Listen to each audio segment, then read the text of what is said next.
Have you ever felt like you were walking along a path that should bring you peace and enlightenment, but instead you find yourself increasingly confused, empty, and far from the serenity you hope to achieve? Have you ever wondered if, despite all your efforts, you are failing on your spiritual path? Maybe you get up at dawn to meditate, read sacred texts, follow every teaching, but inside you only feel a growing emptiness.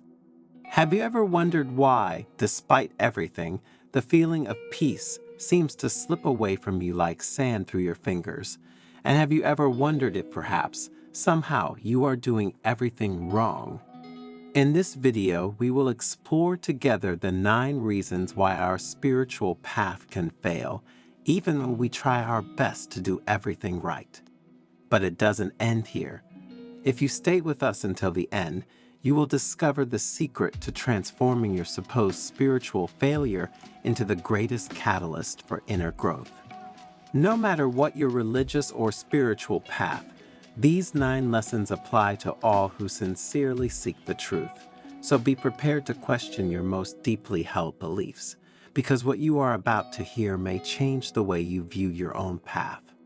But before continuing, if you are not one of us yet, subscribe to the channel and activate notifications. Also, check the links below the video because you will find new videos and important tips.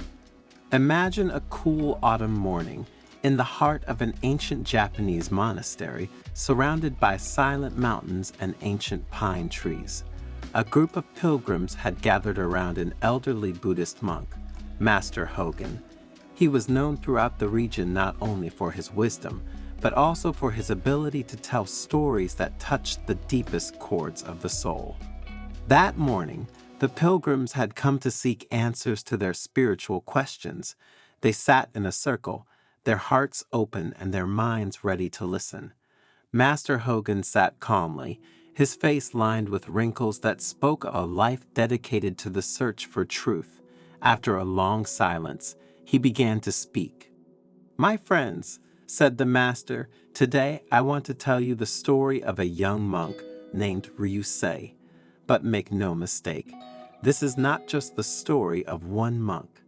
It is the story of all of us, of anyone who has ever sought the truth and felt the burden of failure. And in this story, I will tell you about 9 reasons why we may feel lost on our spiritual path." The pilgrims listened attentively as the master began to tell his story. Confusing the spiritual path with personal success is the first thing we must be careful about. Ryusei, the young monk, believed that his spiritual path was like climbing a mountain. Each step forward should bring him closer to the summit of enlightenment. But what he did not understand was that the true path is not a climb, but a journey without a destination. When we think that our spiritual progress should be measured as if it were worldly success, we forget that enlightenment is not something that can be obtained or owned. Master Hogan paused for a moment, looking at the pilgrims' faces.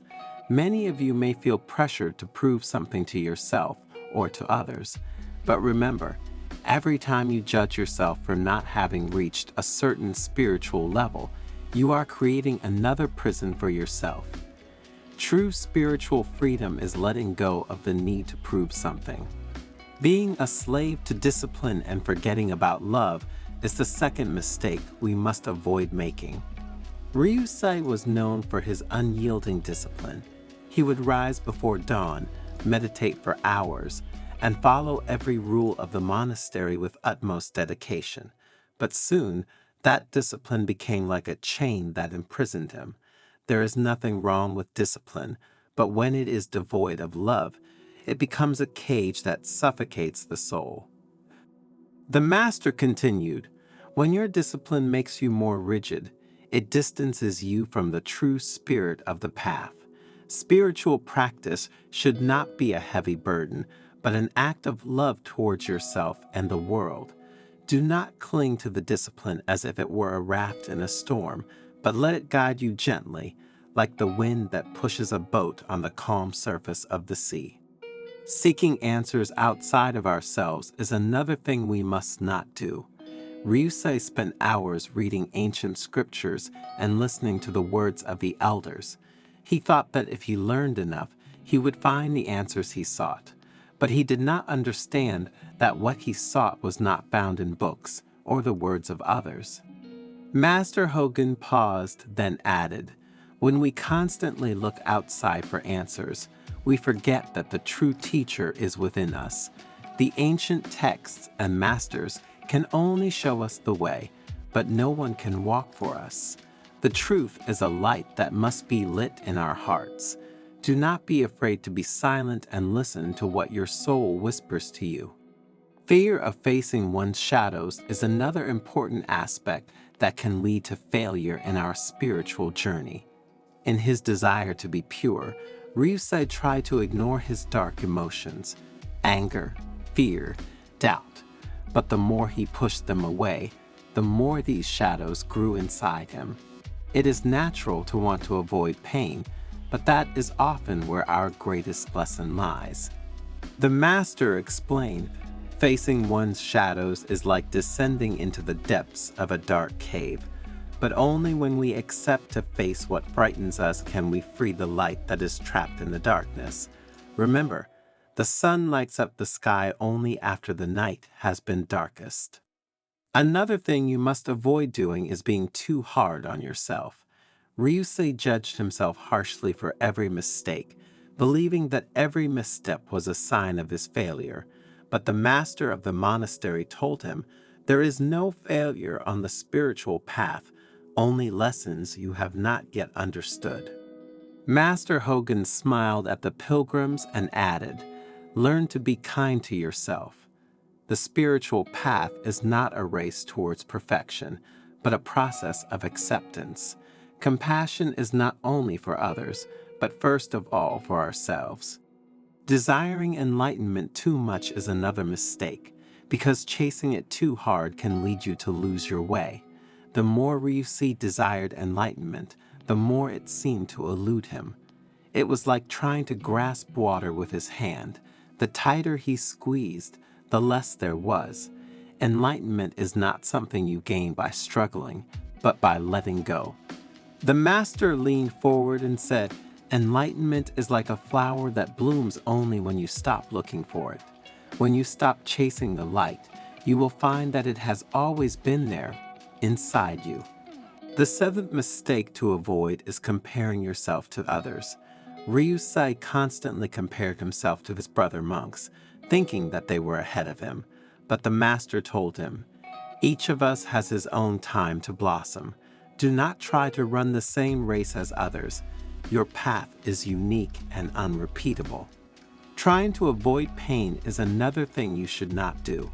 Ryusei wanted his spirituality to protect him from the pain of life, but the master told him, "Pain is the master that teaches you what joy cannot. Do not fear pain, for it is just another face of love that guides you to the truth." Forgetting simplicity is the ninth mistake many of us make along the way.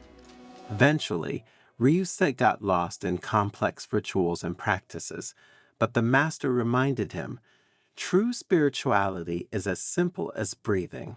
Don't complicate what is naturally simple." Master Hogan looked at the faces of the pilgrims surrounding him, all deeply absorbed in his words. An expectant silence filled the air, and it was at that moment that he decided to reveal the final teaching. "My friends," he said in a warm, reassuring tone of voice, "we have spoken of the 9 reasons why we feel lost on our spiritual path. But now I will reveal to you what I promised you, how to transform your perceived failure into the greatest catalyst for your inner growth." He paused, letting his words resonate in the hearts of the pilgrims. "Failure," he continued, "is nothing more than a mirror reflecting what you have not yet understood. Whenever you feel stuck, discouraged, or lost, it is not a sign that you are on the wrong path. On the contrary, it is an invitation to stop, look within, and listen to what your soul is trying to tell you. If you feel like a failure because you don't achieve the enlightenment you so desire," the master said with a smile, Know that it is precisely in that desire that your obstacle lies. True spiritual growth occurs when you stop chasing an ideal of perfection and begin to accept yourself as you are, with all your imperfections. Spirituality is not a path that takes you out of yourself, but a return to your true essence. The master rose slowly, leaning on his knotty wooden staff, and concluded, "The secret to transforming failure into growth is to embrace it with humility.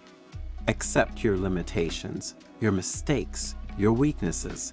Learn from them because they are your most precious teachers. When you stop fighting against yourself and accept every part of who you are, you will discover that failure does not really exist. It is only an illusion created by your expectations." Looking into the eyes of the pilgrims, he added with a tone full of hope, "Do not be afraid of falling. Every fall is a step towards a deeper understanding. Every mistake is a door that opens to new wisdom. And remember, there is nothing you can do to fail on your path, because every road, even the most tortuous one, leads you exactly where you need to be."